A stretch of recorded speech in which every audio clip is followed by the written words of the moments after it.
Hello friends, तो आपका फिर से वेलकम है आपके यूट्यूब चैनल RJ27 की एक और नई वीडियो में। होप कि आप अच्छे होंगे। और आज मैं आपको सिखाने वाला हूँ कि आप किसी भी जगह पर या किसी भी इमेज पर आप एक नेचुरल वाटर ड्रॉप कैसे बना सकते हैं। तो जैसा कि आप देख रहे हैं स्क्रीन पर, मैंने नेचुरल वाटर ड्रॉप एक लीफ पर बनाया है। तो आज मैं पूरा स्टेप बाय स्टेप प्रोसेस बताऊंगा कि आप कैसे बना सकते हैं। अगर उससे पहले लेकिन अगर आपने हमारे चैनल को सब्सक्राइब नहीं किया है तो प्लीज़ हमारे चैनल को सब्सक्राइब कर दें, ताकि ऐसी इंपॉर्टेंट वीडियोज़ आपको मिलती रहें। जैसा कि हमने एक लीफ ओपन कर ली है फोटोशॉप के अंदर, हम उसके ऊपर एक लेयर फॉर्म करेंगे। लेयर फॉर्म करने के बाद हमें एलिप्टिकल टूल यूज़ करना है।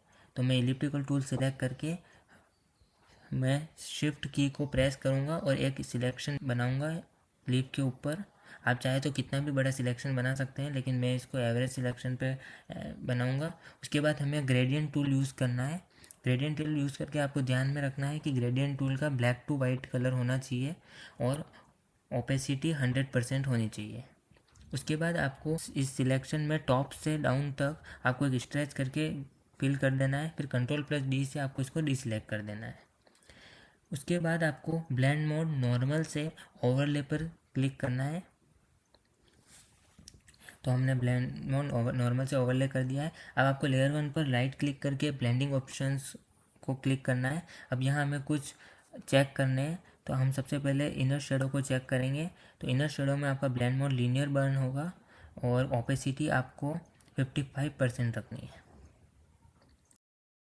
और हम एंगल -38 डिग्री रखेंगे।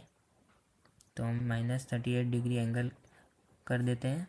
उसके बाद आपको यूज़ ग्लोबल लाइट अनचेक रखनी है और डिस्टेंस आपको 5 पिक्सल्स रखना है एंड चौक आपको 3 एंड साइज़ आपको 6 रखनी है। उसके बाद हम ड्रॉप शेडो पर चेक करेंगे। ड्रॉप शेडो में भी हमें लीनियर बर्न रखना है और ओपेसिटी हमें जहाँ 35% रखनी है एंड एंगल हम 120 डिग्री रखेंगे एंड यहाँ पर भी हम यूज़ ग्लोबल लाइट अनचेक रखेंगे। उसके बाद डिस्टेंस हमें 9 रखना है, स्प्रेड हमें 6 रखना है और साइज़ हम यहाँ 20 रखेंगे। उसके बाद आपको एक पैटर्न ओवरले पर चेक करना है और यहाँ आपको एक ऐसा पैटर्न सिलेक्ट करना है जो एकदम लीफ के सिमिलर हो। तो मैं यहाँ ये पैटर्न सिलेक्ट कर रहा हूँ। यहाँ मैं ओपेसिटी 25% रखूँगा और स्केल में यहाँ 68% रखूँगा। तो हमने यहाँ सारे चेक कर लिया है। अब आपको ओके प्रेस कर देना है। उसके बाद आपको ब्रश टूल सिलेक्ट करना है। ब्रश टूल सिलेक्ट करने के बाद आपको ब्रश टूल की साइज़ जो है वो आप 20 to 25 पिक्सल्स रखनी है और हार्डनेस आपको 80% रखनी है और ओपेसिटी एंड फ्लो भी हमारा 100% रहेगा। ब्रश टूल की हेल्प से हम यहाँ सिलेक्शन के बीच में एक सर्कल बनाएंगे और एक सर्कल हम उससे छोटा बनाएंगे। तो हमें सर्कल बनाने के बाद हमें लेयर 1 को ही सिलेक्ट रखना है और उसकी एक Ctrl+J की हेल्प से हमें कॉपी बनानी है, जिसको हमें Ctrl+T से मूव करेंगे और उसकी साइज़ छोटी करके हम उसको उसके पास में प्लेस कर देंगे। यहाँ हम टोटल 3 वाटर ड्रॉप्स बनाने वाले हैं। तो हम फर्स्ट वाटर ड्रॉप्स को सिलेक्ट करके Ctrl+T करके डिस्टोर्ट पर जाकर हम इसको एक अलग शेप देंगे ताकि ये और नेचुरल लगे। लेयर 1 कॉपी को Ctrl+J की हेल्प से एक और कॉपी बनाएंगे और उसको भी हम वहाँ प्लेस कर देंगे उसके उससे भी छोटी साइज़ में। तो हमने यहाँ टोटल 3 वाटर ड्रॉप्स बना दिए हैं। अब हम सबसे पहला जो हमारा वाटर ड्रॉप है लेयर 1 उसको सिलेक्ट करेंगे और हम फिल्टर पर क्लिक करके लिक्विफाई सिलेक्ट करेंगे। यहाँ हमें सबसे टॉप वाला जो टूल है फॉरवर्ड रैप टूल उसे सिलेक्ट करना है।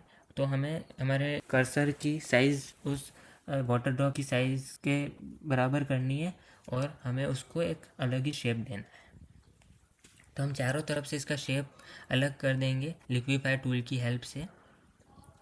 तो हमने चारों तरफ से मैं इसकी शेप चेंज कर रहा हूँ।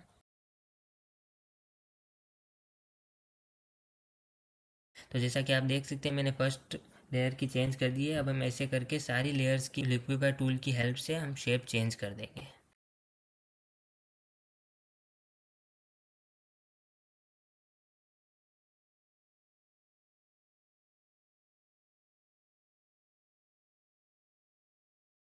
तो हमने सेकंड वाटर ड्रॉप की भी चेंज कर दी है। ऐसे ही हम थर्ड वाटर ड्रॉप में भी सेम प्रोसेस से हम इसकी भी शेप चेंज कर देंगे।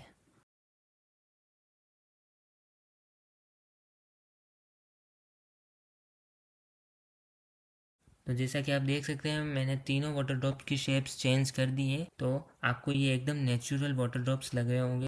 तो आप इस प्रोसेस से किसी भी जगह पर कोई भी इमेज पर आप वाटर ड्रॉप्स, एक नेचुरल वाटर ड्रॉप्स बना सकते हैं। आपको ये वीडियो कैसी लगी? अगर वीडियो अच्छी लगी तो प्लीज़ वीडियो को लाइक करें और चैनल को सब्सक्राइब करें। Thank you so much.